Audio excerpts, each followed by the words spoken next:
I can help you.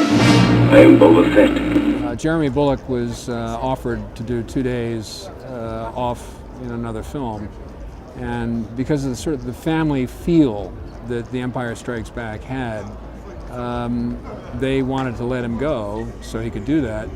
And I was available and not shooting any of the scenes with Mark Hamill, so I am about the same size as Jeremy, so the fit was good. So I went in there and I did 2 days for him. And the first day we did the scene outside the carbon freezing chamber where Boba says to Darth Vader, "He's no good to me dead." The second day, as my memory serves, I don't believe that they shot any film, but they were doing a scene in the freezing chamber itself with Billy D. Williams, with Lando. And I remember being around with Billy D. quite a lot.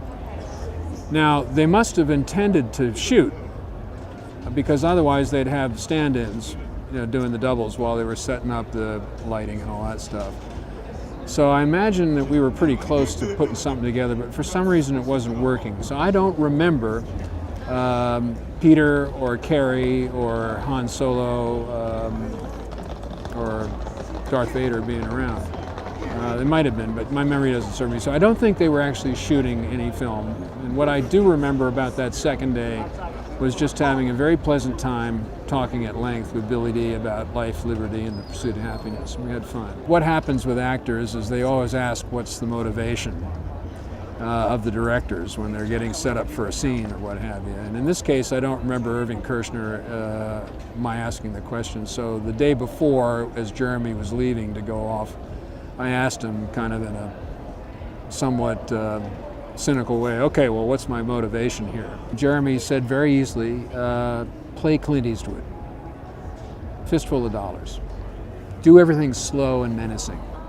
And so that's what I did.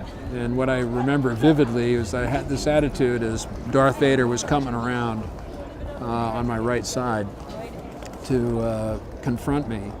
I just decided to track him as this man-machine interface, right? Like this. And if he was going to make a bad move that I didn't like, I would just take him out right away. So it was like, when he got right out in the front, and after my zzz, like this, he's no good to me dead. Now, what I find in retrospect, because at the time I didn't see Boba Fett as anything more than a costumed character, didn't know what his real story was, other than, say, a stormtrooper with a different color costume. I realized that, hey, I'm probably the only character around, unless you can tell me different, that ever faced down Darth Vader and wasn't intimidated. I basically told Vader, "He's no good to me dead," which is like saying, "Don't screw me up, man." That's given me great satisfaction. How was it that I was available to do this for Jeremy? Well, there's two parts to that.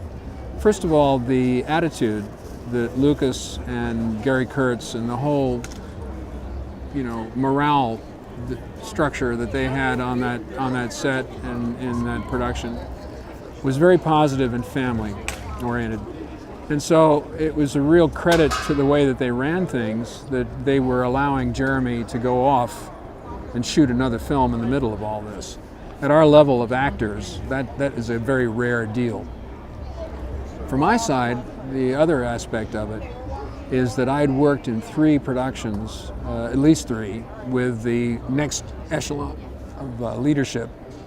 David Tomlin, who was the first assistant, I'd been in 3 films with him. Steve Lanning, 4, who was the second assistant, and Roy Button. And so they were familiar with my work, as they were with John Ratzenberger and Anthony Forrest and Jack McKenzie and others who were around. We'd all worked on a number of films together, big budget films. And so they knew that we were the kind of guys that had the chops that, would do what needed to be done to make things work, okay? The reason why I was available is I was signed up to do 2 days work as Mark Hamill's co-pilot, but the technical issues and the scheduling problems they had were such that we were shooting for the scenes I was involved in for 4 straight weeks. I mean, it was an expensive proposition. It was time consuming. There was a lot of standing around. And so I guess the side, in addition to me being a cooperative sort of person, was that, hey, we got this guy Morton on a daily rate, which is very expensive. We're using him. The clock is running, ka-ching, ka-ching, ka-ching. Let's get 2 days of work out of him at least to cover for Jeremy. So there was that sort of, it worked both ways. I think what was most enjoyable about that scene was it drew upon my military background, and I liked the idea of being a gunfighter. And I especially liked the scene that I had an opportunity to face down Darth Vader.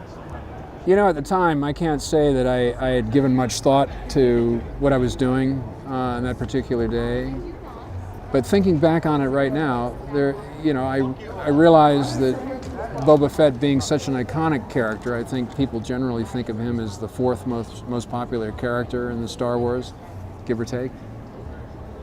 The fact that I had that opportunity to say a line that everybody knows, that's almost equivalent to my line as Dak, right now I feel like I can take on the Empire all by myself, that I said, he's no good to me dead. And that people just say, yeah, yeah, that's right on.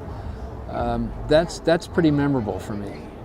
And I see it as kind of contributing to the character of Boba Fett as, one of the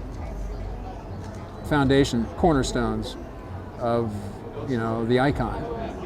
That's pretty cool.